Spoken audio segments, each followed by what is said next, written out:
पाकिस्तान के Islamic NATO का जवाब, भारत ने चली ऐसी चाल, मुस्लिम देशों में मचा घमासान। नमस्कार, मैं हूं आपके साथ आयुषी गुप्ता। ईरान जंग के बीच खेल हुआ है। जी हां, ईरान जंग ने मौजूदा वर्ल्ड ऑर्डर को उलट पलट करके रख दिया है। हॉर्मुज स्ट्रेट से तेल और एलपीजी लदे जहाजों की आवाजाही बुरी तरीके से प्रभावित हुई है। मौजूदा संकट को देखते हुए अब तमाम देश एनर्जी सप्लाई के लिए अल्टरनेटिव रूट डेवलप करने की कोशिश में जुटे हैं। इसके साथ ही पश्चिम एशिया में जारी तनाव के बीच देशों के आपसी रिश्ते भी बदलने लगे हैं। पुराने समीकरण ध्वस्त हो रहे हैं तो नए गुट बन रहे हैं। पाकिस्तान ने सऊदी अरब और तुर्की के साथ मिलकर के इस्लामिक नाटो की नींव रखने का काम किया है। इन तीनों देशों का लक्ष्य संकट के समय एक दूसरे का साथ देना है। हालांकि अभी तक ये बस जुबानी जमा खर्ची साबित हुई है। दूसरी तरफ इस त्रिकोणीय गठजोड़ के अपने सामरिक महत्व भी हैं। अब भारत ने कथित इस्लामिक नाटो का जवाब अपने अंदाज में तैयार कर लिया है। दिलचस्प बात तो ये है कि इसमें इजराइल की भी एंट्री मानी जा रही है। आपको बता दें कि कुछ दिनों पहले ही इजरायली प्रधानमंत्री बेंजामिन नेतन्याहू की यूएई यात्रा की बात सामने आई थी। हालांकि इसे खारिज कर दिया गया है। इटली के सामरिक मामलों के एक्सपर्ट मानते हैं कि भारत, यूएई और इजराइल का गठजोड़ पश्चिम एशिया में शांति के लिए एक्स फैक्टर साबित हो सकता है। इटली के जियोपॉलिटिकल एक्सपर्ट सर्गियो रेस्टेली ने टाइम्स ऑफ इजराइल में लिखे लेख में भारत, यूएई और इजराइल के त्रिकोणीय गठजोड़ की बात कही है। पश्चिम एशिया में जारी भू राजनीतिक तनाव के बीच भारत की कूटनीतिक रणनीति को लेकर के अंतर्राष्ट्रीय स्तर पर नई चर्चा शुरू हो गई है। भू राजनीतिक विशेषज्ञ सर्गियो रेस्टेली ने द टाइम्स ऑफ इजराइल में प्रकाशित अपने लेख में कहा है कि भारत को संयुक्त अरब अमीरात, इजराइल और ईरान के साथ संतुलित रिश्ते बनाए रखने की कला विकसित करनी होगी। उन्होंने सुझाव दिया कि भारत को खाड़ी देशों को भरोसा दिलाते हुए ईरान के साथ संवाद के दरवाजे खुले रखने चाहिए और साथ ही इजराइल के साथ सहयोग को भी मजबूत करना चाहिए।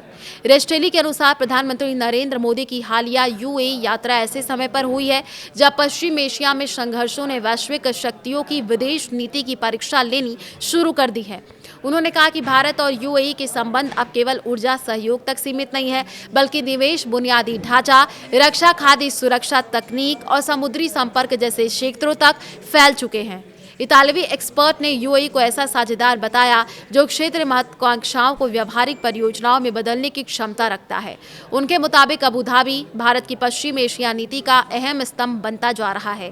रेस्टेली लिखते हैं कि भारत के लिए खाड़ी क्षेत्र की स्थिरता घरेलू आर्थिक मुद्दा भी है, क्योंकि कच्चे तेल के आयात पर निर्भरता के चलते हॉर्मुज जल डमरू मध्य में किसी भी व्यवधान का असर महंगाई, औद्योगिक उत्पादन और घरेलू बजट पर पड़ सकता है। उन्होंने कहा कि भारत के इजराइल के साथ रक्षा, कृषि, साइबर सुरक्षा, जल प्रबंधन और तकनीक के क्षेत्र में मजबूत संबंध है। वहीं यूएई पूंजी, भौगोलिक पहुंच और क्षेत्रीय स्वीकार्यता प्रदान करता है।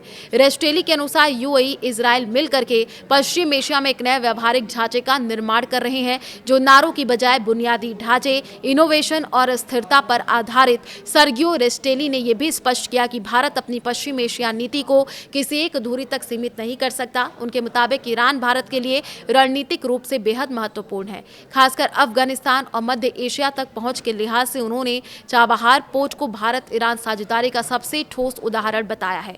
रेस्टेली ने कहा कि ईरानी विदेश मंत्री अब्बास अरागची की दिल्ली यात्रा ने यह संकेत दिया है कि भारत तेहरान के साथ गंभीर संवाद बनाए रखना चाहता है। उनके अनुसार संकटग्रस्त क्षेत्र में सभी पक्षों से संवाद बनाए रखने की क्षमता ही जिम्मेदार कूटनीति की पहचान है। लेख में यह भी कहा गया कि यूएई भारत की उभरती पश्चिम एशिया रणनीति का मुख्य आधार है।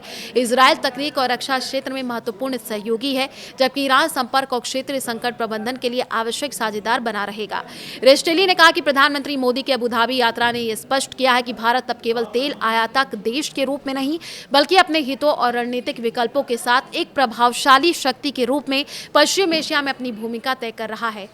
तो ऑपरेशन सिंदूर के दौरान पाकिस्तान का सपोर्ट करने वालों दो देशों का नाम सामने आया है। चीन और तुर्की ने आतंकवादियों को पनाह देने वाले इस्लामाबाद का अपने अपने तरीके से साथ दिया था। बाद में पाकिस्तान ने भारत को घेरने के लिए सऊदी अरब और तुर्की के साथ मिलकर के इस्लामिक नाटो बनाने की कवायद शुरू कर दी। अब भारत ने पाकिस्तान को जवाब देने के लिए मुकल्लम रणनीति तैयार कर ली है।